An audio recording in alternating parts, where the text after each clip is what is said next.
Welcome to Music and Medicine. Welcome to Music and Medicine. Welcome to Music and Medicine. I'm your host, Dr. Moshe Lewis.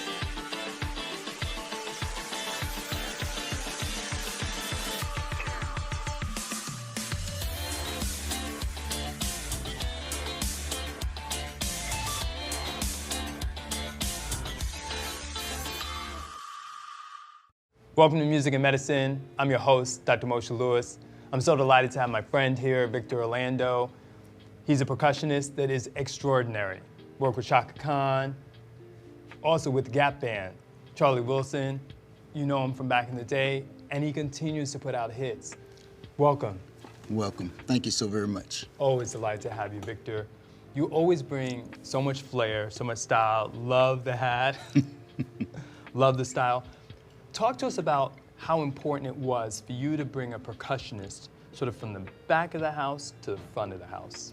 Whoa, that was what God wanted me to see and what he needed me to do because of what he gave me. And that's traditionally where percussion were, next to the drummer, in the back, to the side, the whole nine. But it was in 1969, Woodstock came out.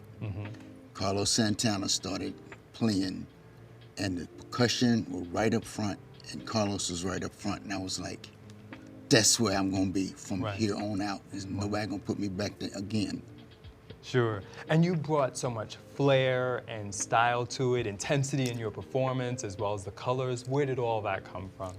I grew up a rock star first. I was into rock. Yes. Elton John, Alice Cooper, Black Sabbath, Jethro Tull, you name it, I knew them all. I wasn't too much into R&B, the singers, the Temptations and all. I wasn't there yet. And just to watch them flying across the stage, them putting out the energy, them putting out the whole ball of wax and leaving it, I'm like, that's the way it's supposed to be done. And that engrafted inside of me to be that kind of performer whenever I hit the stage. Absolutely, it's so visible. Tell us about your first big break when you were like, wow, I think I made it, this is it. Well, I haven't made it yet, but to come from Dallas and to have been in high school all your life and you're going through classes and you geography and you're reading about all of the states and the countries, and then to come to LA and to get with a group and go live in Halifax, Nova Scotia, Canada for almost a year as my very first tour ever. And I was like, this is deep. This is a good ride. Sure. I didn't know it was gonna be bumpy later on. Right, and who were you with at that time? There's a group called High Octane. Okay. It was just a group in Hollywood that came to LA for 3 months, played, and then they left and went back to Canada for 9 months. Sure. And I saw them and I was like, Casey and the Sunshine Band, Kool and the Gang, Commodores, oh yeah, that's me. And you don't have a percussion player. Can I play with y'all? And it was like, where's your stuff? And I was like, give me a minute, it's in the car. Sure, give us a Chaka story. How did you get to meet her and what was that experience like? Chaka's amazing, as we all know. Her voice is her signature. But through Charlie and Gap Band, we all used to hang out and they all had their parties. And the few times that I would go to her place, we would know each other. And one time she's getting ready to do the Los Angeles Coliseum with Rufus. And Bobby Watson, the bass player in Rufus, took me to the Coliseum, took me to rehearsal and to ask her to let me play. And we were walking up and he was gonna do the introduction and she's like, I know you. I said, yeah, you know me. And she said, and Bobby said, you know, can he play? And she said, boy, go get your stuff. I mean, just that simple. No rehearsal. Get with Land, the drummer. He'll tell you what the changes and breaks are. I'll see you tomorrow. Like, thank you, God. That, you know, because out here it's a lot of straw pulling. You have to pull straws and jump through hoops to get with somebody. Sure. She said, go get your stuff. I'll see you tomorrow. Land will tell you what to do. You know my music. Sure. So I was like, thank you for that vote of confidence. Yes, absolutely. And I'd be remiss if we didn't talk about the Gap Band, what that experience was like for you and how much you enjoyed being on the road with them. It was fun. It was during the good times of music that I can remember, early 80s. We were on the buses, the big buses that crossed across the country back and forth. And me not being a smoker, drinker, cursor, none of that, I made sure I got the front bunk every time that bus stopped. I'm like, I'm in the front. Y'all do what you want to do back there, but I'm up here. And that's where I lived, on the front of the bus, and everybody knew it. They come and open up the thing. There's Vic's Dr. Peppers and his cookies. That's my bunk. Yeah, that was fun. Charlie and the guys were cool. Yarbrough and Peoples were amazing. Goody, they were all on the tour. Sure. And we just had a 3-bus cross country, just a fun thing. Sure. What things led to you sort of breaking out on your own and becoming essentially your own person? Well, I didn't know I even had a me in all of this, from even Dallas. I just was playing and enjoying it. And then God put in my head melodies and words started coming. And I'm like, okay, this is getting crazy, because I never was inside the studio when Charlie and Ronnie and them was in there turning knobs and pushing buttons. And I'm like, I don't know what to do, but I have my own little makeshift setup in the living room. So I was turning knobs and pushing buttons, till it got to the point where I forgot to push a button and I didn't save the songs that I'd set up and created. Christmas came and went, and New Year's came, and I set everything back up and went to hit play to hear my stuff and get ready to do my first recordings. And oh no, where's my stuff? Only to find out I never saved it. So it was in the heavens. Right. So at that point, that's when I got a recorder, and everything I needed to say went in that recorder. And I'm like, okay, I'm on to something.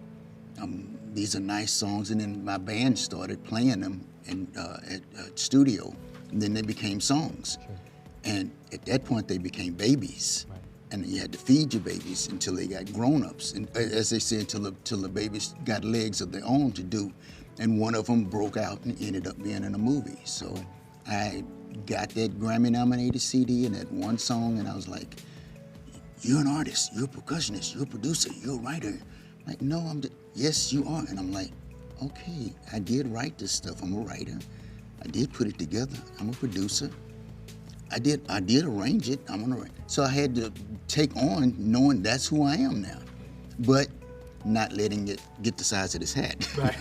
Because that's the other half of everybody else. They get all of that, and then it blows up, and you never can talk to them or deal with them anymore.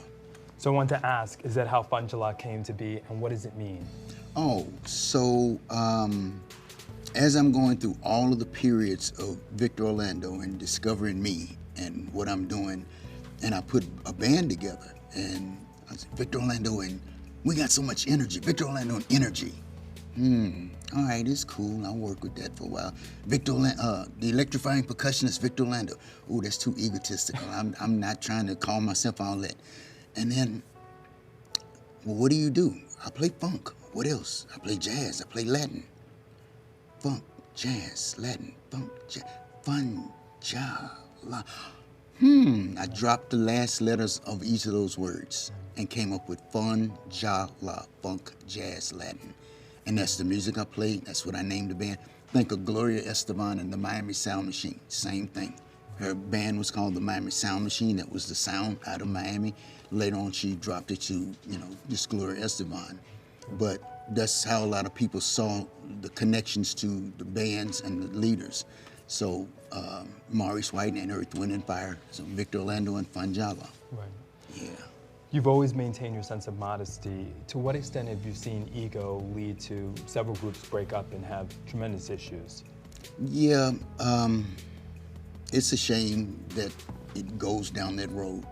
It wasn't meant to be in the beginning, but when the powers to be get their hands on it and see more money out of one person than they do out of everybody, and it's not just relegated to black groups, it's black groups, white groups, Mexican, all of them. And I just watch it, and I always say, well, you're not gonna break up Funjala. There's only one member in that. Right. So, and nobody's ever gonna run out and say they're Funjala. I'm like, you're not the Lakeside, you're not Climax, it's only one of me. So how can you say you set in with me once? That doesn't give you the right to say you Funjala. But that's what happens with these groups, and sometimes they make it, sometimes they don't, and then there are times when both sets don't make it because they need to really get back together because it didn't work.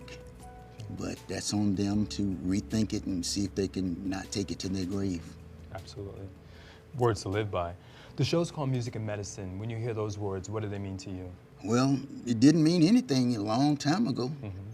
I knew the music and medicine then meant that you did medicine in the beginning, and it was okay, but that wasn't you. I was an anesthesiologist aide in Parkland Hospital in Dallas when I was a teenager. And just the fact of walking down the hallways, playing a bass or tapping on everything I could tap on, it's like, this is not what I want to do. Give me a IB leader of Salem and blah, blah, blah. Can you get it down to working on this course, right? So they weren't having that. It's like, you know what? And then they wanted me to go to school for 8 years. And I was like, if I told my mother when I graduated, the stage was going to be my college for the rest of my life, why would I go somewhere for 8 years and do something that wasn't going to be what I want to do the rest of my life? So that was the first part of the music and medicine situation. Then it hit me when I got my situation and when it happened that, wow, now you got to juggle two giant situations that are neither one are going away. So I did have prostate cancer. Nobody else in my family, to my knowledge, had anything medically wrong with them. They were all just Texans. They ate food, they died, and that was the end of it. Nobody left a script behind like, Vic, you're gonna have this, you're gonna get this. Doctors say, what was in your family when you were growing up? I don't know. They sat over there and told us to sit over there. To discussing what was wrong with them, they didn't. So now I'm trying to, as the patriarch, be the discusser of everything that's happening with me, to tell the kids and the grands and the great-grands what's going on with me. So at least when they go in, they can say something. But it changed a whole lot of my life and way of thinking and everything. Sure. So COVID comes along and you do something that's very atypical, where most people were staying in and certainly avoiding hospitals and doctors. You thought you should get your prostate checked out. Talk to us about that. Yeah, like I said, I would get little checkups from the doctor, little light checkups, blood drawn here and there. Wasn't really looking at the printouts. Every year, my health group would send me a happy birthday Victor card. For 3 years, I got it. From 65 to 68, every year, happy birthday, you need to get your colon, you need to get the prostate, you need to blah, blah, blah. I'm on tour, I don't have time right now. I'm watching football, I don't have time. I'm watching paint dry in the kitchen, I don't have time, okay? And then that COVID time hit, and God was sitting up there, and I went, like, yes. Say, I can see around the corner, and you can't. You need to make this call this time. I was like, COVID, I got to tap on the shoulder. All right, can I come in? I went in, got the blood test, and that's when she said it was 6.9 away from 0.5. And I'm like, I'm no dummy, I know math. That's a big number. Yeah. And then it got up to 19.9. So then the scary part started coming in. But when, I know you know of Richard Pryor. So I have taken my whole cancer and prostate ordeal and turned it into Richard Pryor monologue. Right. So it is killer because I break down everybody getting all uptight about it, and we all laugh about it. We all talk about it. But I let them know what I went through. And the first thing I said when the guy said, brought me in, I said, Mr. Orlando, you have prostate cancer. Pause, but it's fixable. So in my monologue, I go in there and he tells me I got prostate cancer, but it's fixable. Excuse me, can we talk about the but it's fixable part first? Yes. Then don't do the setup. Right. You have cancer. I'm gonna have a break and I'll come back. Oh, but it's fixable. Dude, don't leave me hanging like that. I could have went off the cliff right then. Right. Anyway. Mentally. Sure. But God was like, I got you, all the way. So that's a part of my healing for me, is laughing and joking about it and talking to guys about it and getting through it. Right. And on that note, you've also taken public by talking to other people and recommending that other people go get tested, and people that you know that may be in the same age category and things like that. And you've made some of those calls. What have you found happened when you did that and spoke at UCLA? Yeah, when I finally posted it on Facebook, what was happening, I had a lot of celebrities reach out to me by phone. They didn't go on Facebook, asking me who, what, when, where, and how. And said, there is no how, you don't know. So that's the first question I can answer for everybody. And I've answered it with other doctors on other podcasts. You don't know, and they say, true, you don't know. I didn't know, even when they told me I had it, I didn't know I had it before I had it. Right. It didn't just happen when I went in there that day. Right. This has been happening inside of me.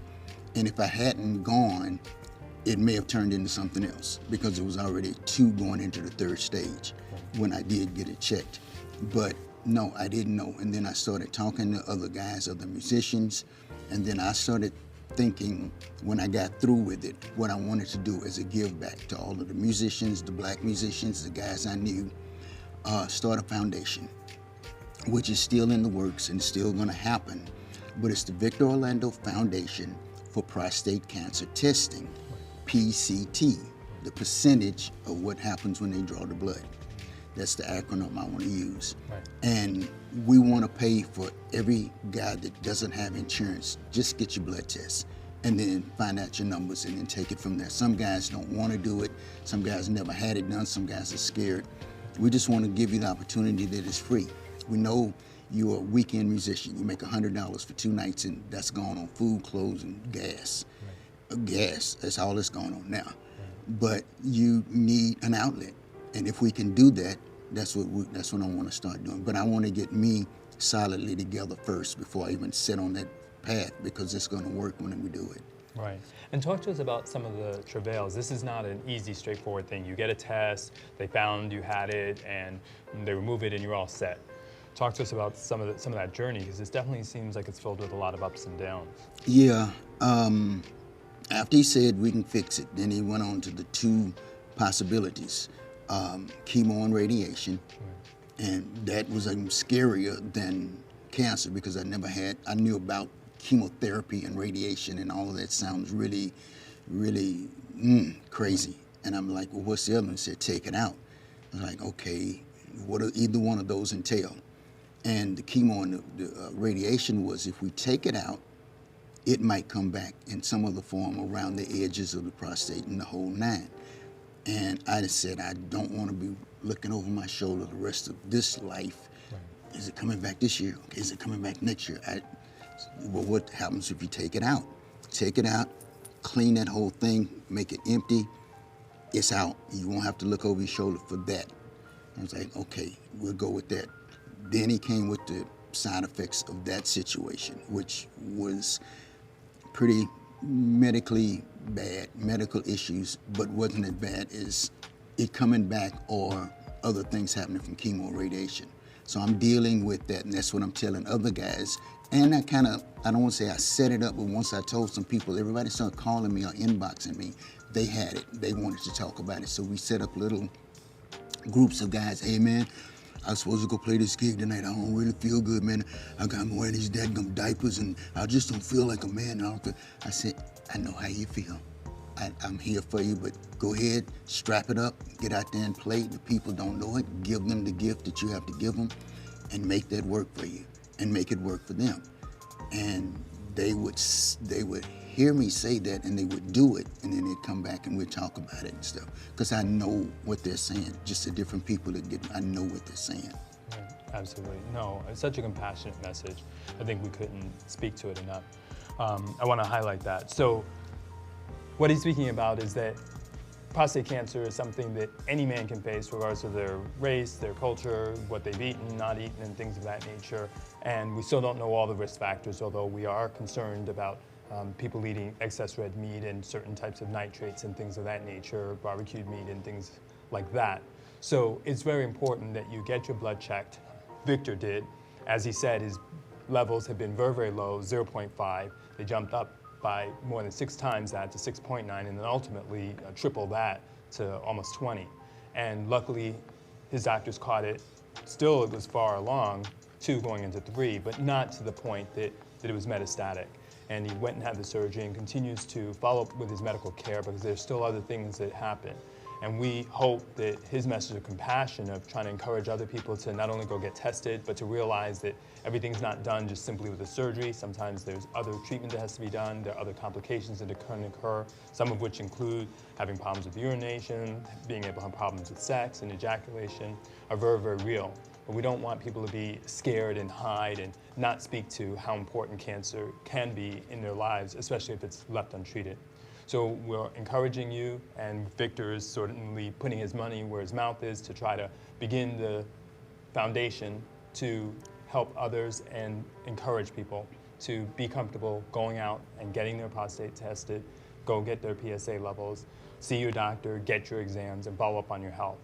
Because, as he said, you've been given a gift, and we want you to continue to be able to provide that to others through being a family person, a singer, a performer, whatever it may be.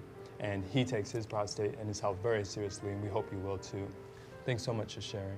Oh, no problem. I really appreciate you coming.